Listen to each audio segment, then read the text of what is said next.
Hey guys. Hey.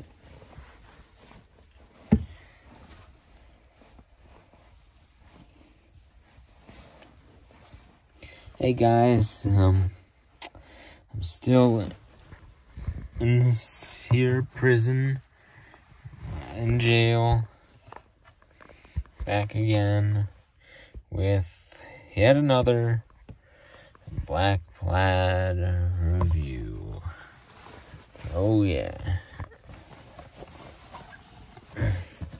This is so annoying. Oh yeah. So annoying. So annoying. So annoying.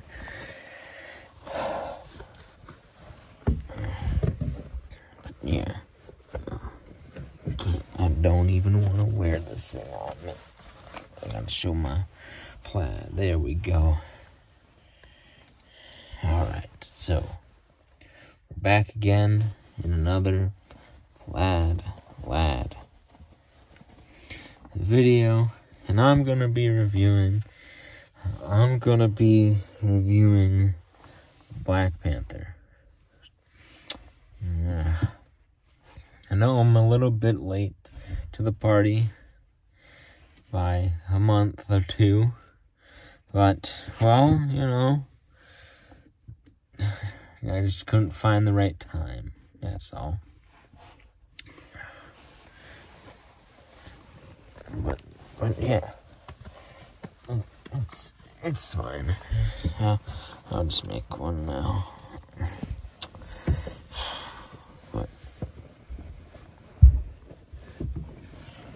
But yeah, alright. Okay.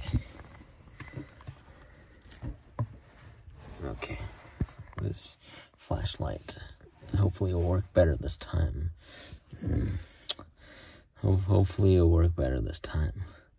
Alright. Okay, so first, of course, the non-spoiler review for Black Panther Wakanda Forever. Obviously, this movie was amazing. This was incredible. What they did with the time that they had and like the situation was absolutely incredible. And it turned a movie which, if you looked at it, was going to be about similar themes of like being gone. And then they twisted it and they were able to make this story. I don't know how. It's incredible. The way that they handle, obviously, Chadwick Boseman's death, and in turn, Black Panther's death, was absolutely great. And how they made it kind of the emotional drive for one of the characters in the movie, it was great. I liked it. It was amazing. And so, also, of course, if you saw the trailers, Namor's in it. That was great because he's a famous Black Panther like arch nemesis. They often face up against each other because they're both the like secret land king. You know, yeah, the secret land kings where they rule over a place that like. That are filled with like these people that aren't used to normal society and such, so they kind of pit them against each other, and it leads to some cool conflicts because they're kind of foils of each other. But yeah, I also liked how they didn't make Namor a straight villain, because as in the comics, he's not a villain. You know, he's like more of an anti-hero that is very like supportive of his country, and that's about it. But yeah, that's pretty much it. Oh, the other thing is Riri Williams, also known as Ironheart, is in here, a famous comic book character. They did her character spectacularly. The actor that they picked for Ironheart was incredible. It's great. So that's pretty much all I can say without spoiling too much, because this movie was just great. I loved it. So I'm just going to jump right into the spoiler review. So just to end this non-spoiler review, great film, like 10 out of 10, like probably the best Marvel film this year. And so yeah, it's certainly the best Phase 4 movie, and it's the end of the phase. It's leading into the next one. Yeah. So if you were confused with this phase, the confusion is over, because, as I've been saying before, this is a transitional phase. The idea is no one goes anywhere, because they're just setting up for the next phase, which will be when they actually go somewhere. And it's all one big setup. I mean, Phase 1 was almost an entire big setup, but just that the thing that they're setting up happened at the end of the phase, and so it kept people intrigued. But this setup is gonna happen, not now, but later, next phase definitely will have something big at the end of it, and the phase after that is definitely gonna have something big. But anywho, that is my non-spoiler review. Watch the movie. It's great. I love all the details. The world building is spectacular. Like, when they go, you obviously see Atlantis, or they call it something different in this movie. But yeah, it's great. And how they just thought of everything, down to like hand gestures that people do in that land, was like incredible to me. So yeah, spoiler review now. Okay, so as it happens, the movie starts out in the scene where Chadwick Black Panther dies of a mysterious illness.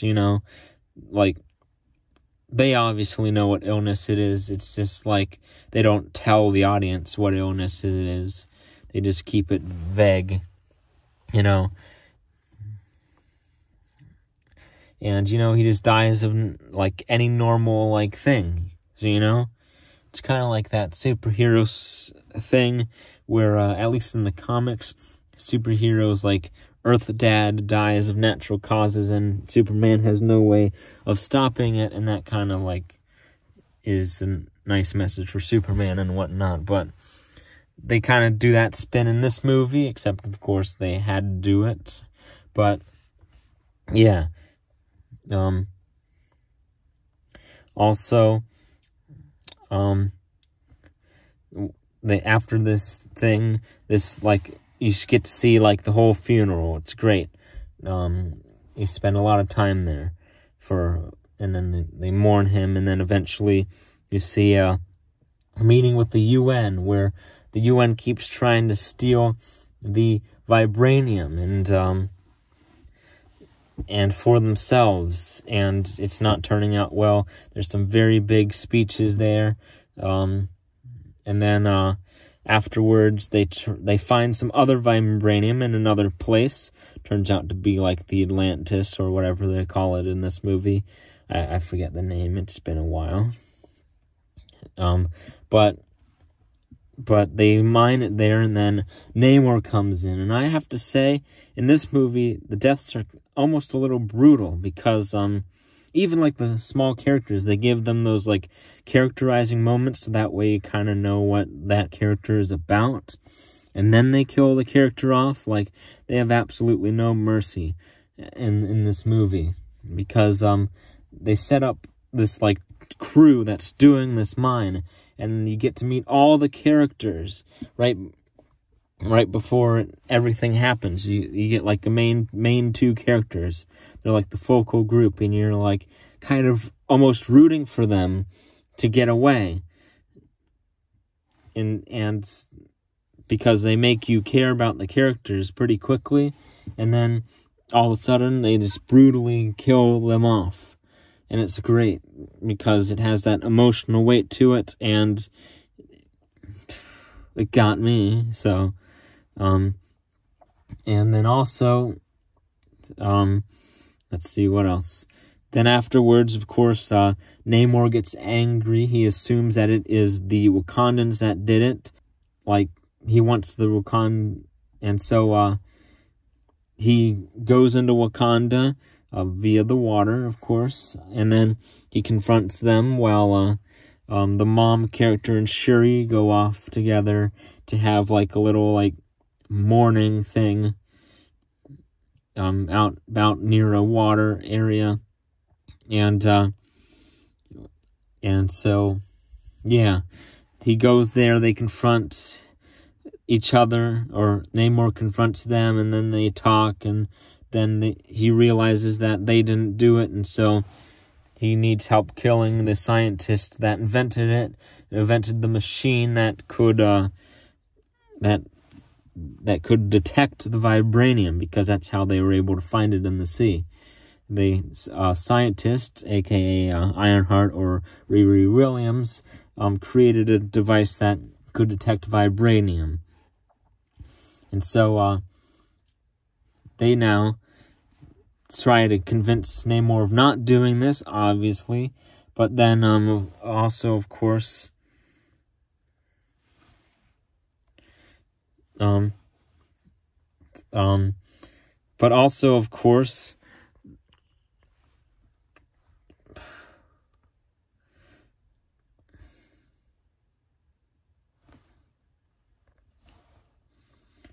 Namor doesn't agree with this and just drives away, and he plans on capturing and killing the scientist.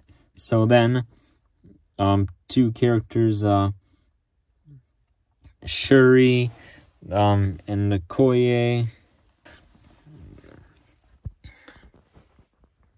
they go on a little adventure out to MIT, which is where the student is from, or like is going where they're located. And so they go after this student, and then they confront each other. Then they introduce each other, and then they like get to know a little bit more about Riri. Until then, the government starts going after them a little bit, because the government thinks it was them who attacked the ship and not like Namor, because obviously they don't know that there's people living in the ocean, because that would be ridiculous. And so then at some point they contact Everett Ross. He's the one that's able to give them the intel to go to MIT, and apparently he is married to Val, or at least used to be at one time, which is pretty crazy. So they have their own little side adventure where he's trying to stop Val from wanting to steal the vibranium and trying to take over like Wakanda and stuff. But yeah. So anyways, during this police chase, Namor also starts to attack once they get near the water. And so after a scuffle and some very good battles, like very intense battles, Okoye gets knocked out, and Shuri and Riri get taken, captured, and so yeah, they go off on their adventure, where they meet Namor, and they kind of talk, and they actually start to work things out a little bit, you know, after visiting it, and they work to a deal. But meanwhile, of course, Okoye goes back, and she gets punished by not being, because he's, like, the head of their, like the army people. I forget what they're called, but she's the head of them, and so then they, she's, like, fired from that position, and so the mom gets angry and decides to send, like, what was Black Panther's, like, I guess, like, girl, like, they were in, like, the relationship in the previous movie. I guess but she sends that person out. I'm really bad with names, so I don't know most of the names in these movies. So whatever that person's name is, they send her, and like, eventually a backup crew to scout out and invade Atlantis with an attack of sorts. And so that's bad, because when they do that, it breaks the deal that Shuri starts to create. And so now Namor is like, you tricked me, you're not really making a deal with me. So he sends all of his, like, forces over to Wakanda, and he does the famous storyline where they flood Wakanda and, like, flood it. And Namor just, like, it happens, you know? It's really major. And then, like, it comes out of nowhere. No one's prepared for it. And so, at the end, the mom dies. Now, I gotta say, I was very surprised about this, because I didn't think that they were willing to kill off another main character, since, you know, they're already having one character that had to be killed off, Black Panther. So I was like, would they kill off another main character in this movie? And apparently they would, you know? So, yeah.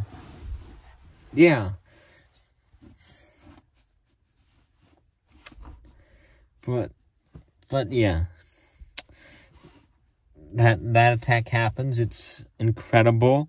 And Wakanda loses, you know, big time.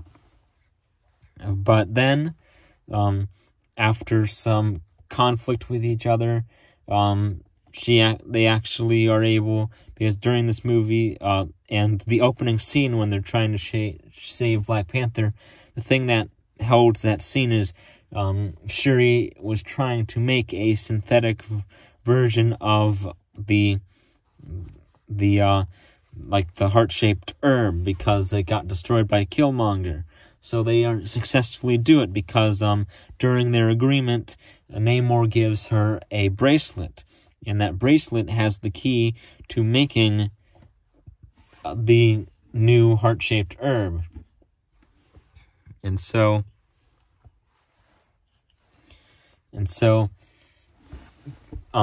also during their meeting, she gets to learn a little bit about Namor's, like, background. Apparently, these people were eating the heart-shaped herb, and somebody got pregnant when they ate the heart-shaped herb, and it made some sort of, like, mutant creature.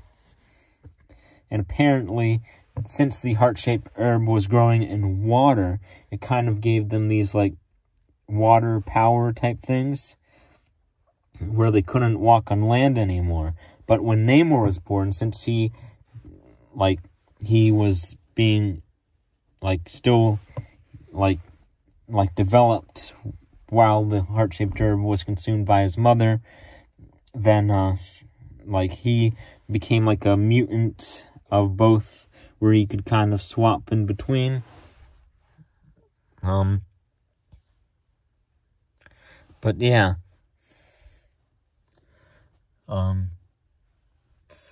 So yeah. That comes into play when after they make the heart-shaped herb, she has her vision, she meets Killmonger, and then instead of doing what it should have done, which was realize that she shouldn't be like how Killmonger was in that extreme way, she instead took it as, like, she's gonna fight and beat this guy and, like, kill him for what he done. So, like, yeah.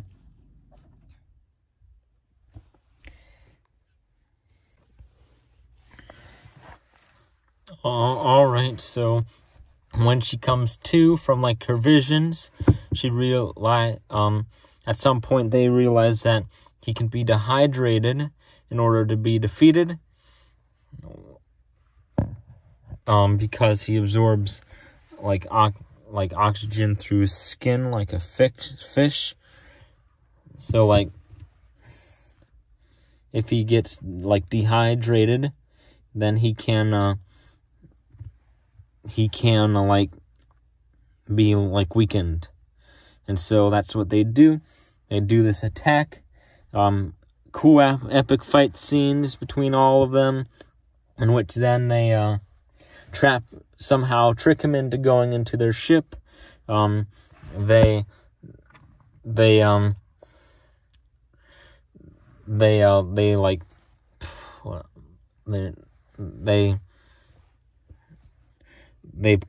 turn on the device, and he gets trapped. His powers gets weakened, and then they, like, start getting the upper hand. But then, unfortunately, he takes his sphere and he cracks it through the engine, which then blows up the ship, and he's able to escape. It leads to this brutal battle on the beach between Shuri and Namor, and they beat it out, and it gets very, very brutal. And eventually it gets her majorly injured and him majorly injured. And so then they decide to have a truce, because she finally learns the actual lesson. And that was to be like,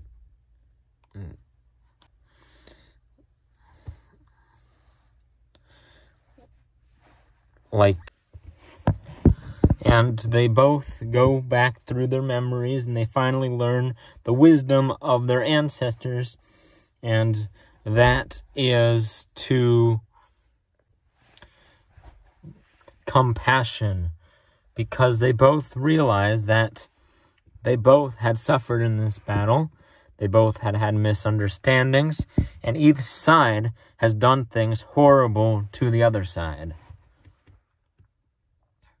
And so they realize that what they need to do is to protect each other from the true threat, and that is the rest of the world. Because they need to act smart, because they don't want to end the world, but they also don't want the world taking over them.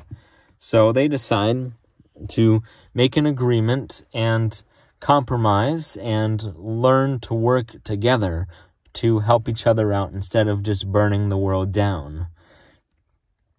And with this compassion, they stop their battles, they end their fighting, and even though it was hard, they learn to work together, and they are, like, stronger. They form one stronger nation. Like, they don't actually, like, become the same nation, but they're going to act as if they're on the same team, or they're going to act as if they are one. And so, yes, that is how the movie ends, and then there's some, like, end stuff. One thing is, Shuri, who was now up next in line to be queen, doesn't want to do that. So what she does is she forfeits her, like, fight to be king, because you have to, like, do that duel to become the king of Wakanda. So what she does is she forfeits that fight by not even showing up. And so M'Baku, I think that's how you pronounce his name, he shows up and he's like, all right, I'm ready to fight to be king. But earlier they had a discussion in which they had the agreement of her not wanting to be king and just being the Black Panther. And so now, and also Koye gets into her special group, not the same one she started out in, but she's back in action, you know. And then Shuri, she goes and has this spiritual, like, thing in Haiti, because that's where Black Panther's, like, relationship was at. And so they talk to each other, and they do the what the mother was meeting her for at the beginning of the movie, which was to like burn the funeral garments to acknowledge that the spirit has passed on. And they do this now because now Shuri can actually pass on the spirits. She can now deal with the situation. And so that happens, and then it ends. And then the post-credit scene, there's only one. And that is that Black Panther has a son, and he wants to be the king of Wakanda. And then boom, that's how it ends. Again, great movie, absolutely incredible. Lots of things that I said beforehand go in now, because when they go to Atlantis, you get to see a whole, like, rich culture that is so unique and like, well thought out. And they come up with things that, like, just work. It's crazy. And the characters are great. I was, for sure, like surprised by the acting in this film. Like, Shuri absolutely nails it. That one person that plays the mom, well, obviously now she won a Golden Globe for acting for it, so she definitely earned it, that's for sure. But yeah, that is this movie. The story was really good. Let's see. It was a nice conclusion to the end of the phase. It kind of had that wrap-up feel because they finally ended the grief of Infinity War and all of that. Because now they are finally stable, you know? Because after Infinity War and Endgame, everyone came back. Now there's, like, all this stuff happening, and now they're finally stable and ready to move on. And so, yeah, this movie's going to be the final movie that's a flashback, for the most part. Like, have a flashback moment, you know? Because now it's all about moving forward, figuring out what happens next. Because that's what this phase was all about, like, figuring out what's to come. And so, yes. Alright, guys, this is my review for Black Panther Wakanda.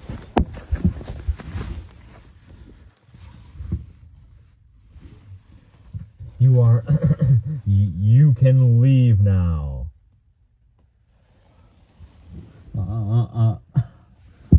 Okay.